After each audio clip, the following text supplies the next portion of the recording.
Hello friends, very good afternoon. आज हम लोग बात करेंगे कि मेष लगन की कुंडली में 12वें भाव में मंगल का क्या प्रभाव होता है और उसका क्या फल मिलता है। दोस्तों, कार्यक्रम शुरू करने से पहले मैं चाहता हूं कि जो भी दर्शक मेरे चैनल पर नए हैं, प्लीज़ चैनल को सब्सक्राइब कर दे, लाइक कर दे, ताकि नेक्स्ट वीडियो जब भी मैं बनाऊं उसका नोटिफिकेशन टाइम टाइम उन्हें प्राप्त होता रहे। आइए दर्शकों, शुरू करते हैं।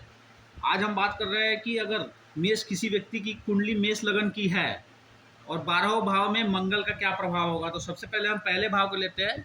अगर मान लीजिए कि 1 नंबर यहाँ पे लिखा है, इसका मतलब एरीज असेंडेंट हो गया, तो एरीज का मतलब मेष हो गया। तो मेष में अगर मंगल पहले ही घर में, यानी कि अपने खुद के राशि में बैठे, तो ये तो एक राजयोग हो गया, पंच महापुरुष राजयोग हो गया, इसमें कोई शक नहीं है।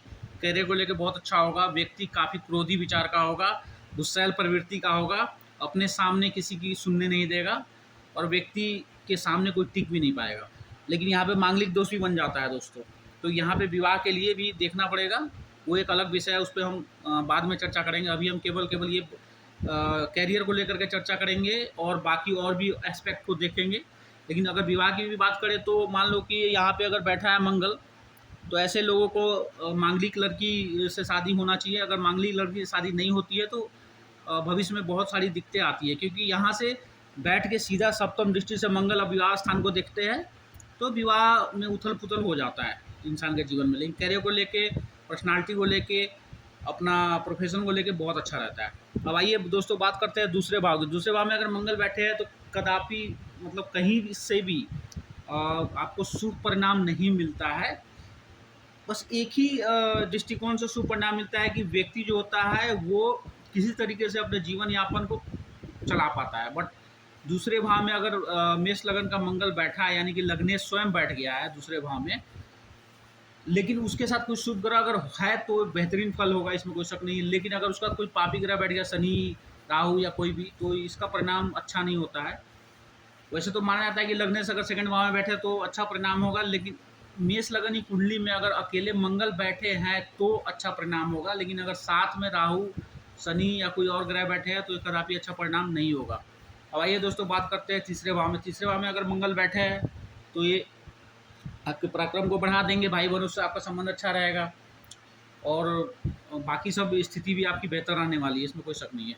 अब आइए बात करते हैं दोस्तों चौथे भाव की। चौथे भाव में अगर मंगल बैठे, ये बहुत अच्छा है। चौथे भाव का जो मंगल होता है व्यक्ति को बहुत ही अच्छा रिजल्ट देता है। भूमि वहन, माता का सुख, हर तरह से व्यक्ति परिपूर्ण होता है। तो अगर मान लीजिए कि सी लगन कुंडली अगर चौथे भाव में मंगल बैठे तो ये राजयोग भी हो गया आपका, पंच महापुरुष राजयोग, रोचक योग हो गया। वैसे अगर चूँकि यहाँ पे मेष लगन की कुंडली में भी अगर मंगल लग्नेश केंद्र में बैठे हैं चौथे भाव में, तो ये अच्छा परिणाम देंगे। लेकिन यहाँ पे मांगलिक दोष यहाँ भी लग जाएगा। हम जैसा जानते हैं कि 1, 4, 7, 8 और 12, ये ऐसे 5 घर होते हैं जहाँ पे मंगल का दोष लग जाता है, यानी कि व्यक्ति मांगलिक हो जाता है। तो विवाह को लेकर के फिर ध्यान देना होगा, कुंडली मिला के शादी करनी पड़ेगी। अब ये बात करते हैं पंचम भाव में। अगर सिंह राशि के मंगल है तो व्यक्ति काफ़ी क्रोधी विचार का होगा, इसमें कोई शक नहीं है। व्यक्ति के अंदर गुस्सैल प्रवृत्ति होगा, मतलब वो व्यक्ति किसी की बात नहीं सुनेगा, चाहे वो किसी भी फील्ड में जॉब कर रहा हो या अपने एजुकेशन, ज़्यादातर ऐसे लोग हैं एजुकेशन के फील्ड में और लोहे इत्यादि के काम में ज़्यादा वो सक्सेस प्राप्त करते हैं, ऐसा देखा गया है। तो ये हो गया आपके पंचम भाव का परिणाम। अगर छठे भाव में मंगल बैठा है तो ये व्यक्ति के लिए कहीं से भी मतलब शुभ परिणाम नहीं देगा। अगर मैं मेष लगन की बात कर रहा हूँ यहाँ पे, ऐसा नहीं है कि कोई दूसरे लगन में अगर मंगल छठे भाव में बैठे हैं तो परिणाम अच्छा नहीं होगा। अभी केवल मेष लगन की चर्चा हो रही है, ध्यान रहे दोस्तों, केवल मेष लगन की चर्चा हो रही है। मेष लगन के बारे में ही हम डिस्कस कर रहे हैं, पार्टिकुलर मेष लगन, ना कि कोई और दूसरी लगन। दूसरी लगन की जब हम चर्चा करेंगे तो हम बात करेंगे, लेकिन अभी मेष लगन की हम बात कर रहे हैं कि अगर मेष लगन की कुंडली में मंगल छठे भाव में बैठे हैं तो ये व्यक्ति के लिए छोटे मोटे रोग देता रहेगा, नौकरी वोकरी में काफ़ी दिक्कत आएगी, व्यक्ति परेशान रहेगा, व्यर्थ का उसका परिश्रम बढ़ेगा, चिंता रहेगी, परिवार में कलह का माहौल रहेगा, ये सब होते हैं। अब आइए दोस्तों सप्तम भाव की बात करते हैं। सप्तम भाव में यहाँ भी मंगलिक दोष बन जाता है दोस्तों। विवाह होता भी है तभी, मतलब अगर मांगलिक कुंडली, अगर कुंडली मिला के भी अगर विवाह करते हैं, लड़का लड़की की कुंडली अगर मान लीजिए कि दोनों की मांगलिक है, अगर आपने विवाह कर भी लिया तभी थोड़ा बहुत डिस्टर्बेंस तो रहेगा ही रहेगा, क्योंकि सप्तम भाव में मंगल कहीं से भी अच्छा फल नहीं देने वाले हैं। सप्तम भाव में भी मंगल अच्छा परिणाम नहीं देते हैं, व्यक्ति का तलाक तक हो जाता है। अब आइए दोस्तों बात करते हैं अष्टम भाव की। स्वयं की राशि में अगर मंगल बैठे हैं तो ये मिला जुला फल मिलेगा, यानी कि ऐसे तो आठवें घर में केवल शनि अच्छा फल देते हैं, बाकी और सब ग्रह उतने अच्छे परिणाम नहीं देते हैं। और लग्नेश स्वयं अगर 6, 8, 12 में बैठ जाए तो ये अपने आप में अशुभ होता है। जैसे कि मैंने छठे भाव की भी चर्चा की है कि छठे भाव में मंगल कहीं से अच्छा फल नहीं देंगे, तो आठवें भाव में भी मंगल मिला जुला फल देंगे, मतलब बहुत अच्छा परिणाम नहीं देंगे आपको, चूंकि स्वयं की राशि में है तो छठे भाव के मुकाबले आठवें भाव में थोड़ा बेहतर परिणाम मिलेगा, लेकिन जीवन समान रहेगा। नौवें भाव में अगर मंगल बैठे भाग्य स्थान में तो व्यक्ति भाग्यशाली होगा, इसमें कोई शक नहीं है। व्यक्ति के पास धन संपत्ति, गाड़ी, भूमि, वाहन सब कुछ होगा। व्यक्ति अपने शत्रुओं पर विजय प्राप्त करने वाला होगा। व्यक्ति को कोई हानि भी नहीं पहुंचा पाएगा। व्यक्ति अपने आप में सर्वश्रेष्ठ राजनेता भी हो सकता है, इसमें कोई शक नहीं। अब आइए दसम भाव की बात करते हैं। सबसे बेस्ट अगर देखा जाए इस कुंडली में तो इस दसम भाव में मंगल रिजल्ट देने वाले हैं। मेष लगन कुंडली में अगर मकर राशि में उच्च के मंगल होकर बैठ गया तो व्यक्ति समझिए कि राजा के समान जीवन व्यतीत करने वाला है। आप भी अपने कुंडली में देख सकते हैं कि अगर आपका लगन मेष है और आपकी कुंडली में कुंडली के दसम भाव में मंगल बैठे यानी कि लग्नेश बैठे हैं, तो ऐसा व्यक्ति राजा अथवा राजा के समान या उससे भी ऊपर, उसके समतुल्य ऐसा जीवन जीने वाला व्यक्ति होता है।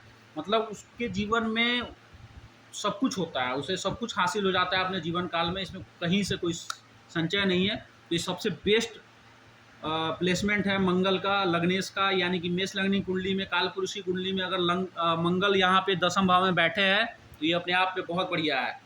आइए दोस्तों बात करते हैं 11th हाउस की, लाभ स्थान की। अगर लाभ स्थान में मंगल बैठे हैं तो भी मिला जुला फल रहेगा, बहुत बुरा नहीं रहेगा। कहने का मतलब है कि व्यक्ति अपने कारोबार को लेकर के कभी भी मतलब जैसे कि नुकसान उसको उतना नहीं होगा, बट वो है कि दोस्तों से उसको नुकसान हो सकता है, अपने मित्रों से उसको नुकसान होगा। अगर वो पार्टनरशिप करते हैं तो कहीं से अच्छा नहीं है। उनको अपना स्वयं का बिजनेस करना चाहिए, या फिर अपने पत्नी या अपने भाई या किसी मतलब अपने रिश्तेदार के नाम पे अगर वो कोई बिजनेस करते हैं तो उनको लाभ होगा। लेकिन किसी फ्रेंड के साथ अगर वो पार्टनरशिप करते हैं तो इसका नुकसान होगा उन्हें, इसमें कोई शक नहीं है। अब आइए दोस्तों बात करते हैं 12वें भाव की। 12वें भाव में यदि मंगल बैठे हैं तो यहाँ पे भी जो फल मिलेगा वो 50-50 ही रहेगा। हालांकि 12वें भाव में केवल 2 ग्रह शुक्र और केतु ही अच्छा फल देते हैं। मंगल अगर बैठ गया लग्नेश तो ये मिला जुला फल रहेगा, यानी कि 50-50 रहेगा। हालांकि माना जाता है कि 6, 8, 12 में जो लग्नेश अगर बैठ जाए तो हमेशा खराब फल देते हैं, लेकिन यहाँ पे मिश्रित फल रहेगा, खराब भी रहेगा अच्छा भी रहेगा, यानी कि 50-50। यानी कि व्यक्ति का जो जीवन रहेगा वो असमंजस की स्थिति में बना रहेगा। कभी वो सोचेगा कि मैं बहुत कुछ बड़ा कर जाऊँ, कभी सोचेगा कि मेरे से कुछ नहीं हो सकता, तो ऐसी स्थिति बनी रहती है दोस्तों। तो ये था दोस्तों एक मेष लगन की कुंडली में मंगल का 12वें भाव में फल। दोस्तों आज के लिए इतना ही। आपको ये वीडियो कैसा लगा? अगर वीडियो आपको अच्छा लगता है तो आप प्लीज़ इसे ज़्यादा लाइक करें, शेयर करें, सब्सक्राइब करें। धन्यवाद दोस्तों।